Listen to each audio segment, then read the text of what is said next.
বলছে ন্যায় বিচার যে করবে, আল্লাহ কোরআনে বলছেন ওয়াইদা কুলতুম ফাদিলু ওয়ালাউ কানা যা কুরবা, যখন তুমি কথা বলবে ইনসাফের সঙ্গে বলবে। কারণ তোমার নরম জিভটা কোথায় রেখেছি জানো? 32টা সৈন্যর মাঝে। শুধু তাই নয়, 2খানা সিআইডি রয়েছে জিভের কাছে, 2টো সিআইবি রয়েছে, 2টো আর কি সিআইডি, 2 ধারে সিবিআই রয়েছে। এখানে রয়েছে সিআইডি, এখানে রয়েছে সিবিআই, আর 2টো চোখ কাস্টম অফিস সব দেখছে।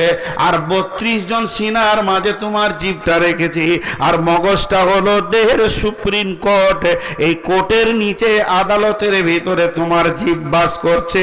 তো আমার আল্লাহ বলছেন যখন তুমি কথা বলবে আর মিথ্যা বলবে তো তোমার চোখ, তোমার কান আর তোমার নাক হাসবে।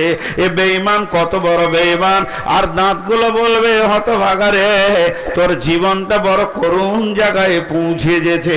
আর মাথা আদালত সব নোটিশ করে নেবে, এত বড় অন্যায় তুমি পৃথিবীতে করলে।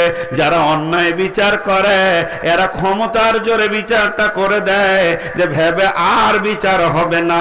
কিন্তু শুনে নাও, পৃথিবীর বুকে যতগুলি ছোট বড় বিচার হয়ে যাচ্ছে, নিষ্পত্তি হচ্ছে, এগুলো পুনরুত্থান আর একবার কিয়ামতের মাঠে হবে, যেদিন আমার রব এলান করবে ও মুজরিমের দল, যারা ন্যায় বিচার পৃথিবীতে পাও নাই আমার কাছে এসো। ওয়াকুদিয়া বাইনাহুম বিল হাক্কি ওয়া হুম লা ইউজলামুন। আমি রব আজকে বিচার করব রে, সকলকে পরিপূর্ণ বুঝিয়ে দিব, কারো উপরে জুলুম করব না। তোমরা আমার কাছে এসে বিচার লাও।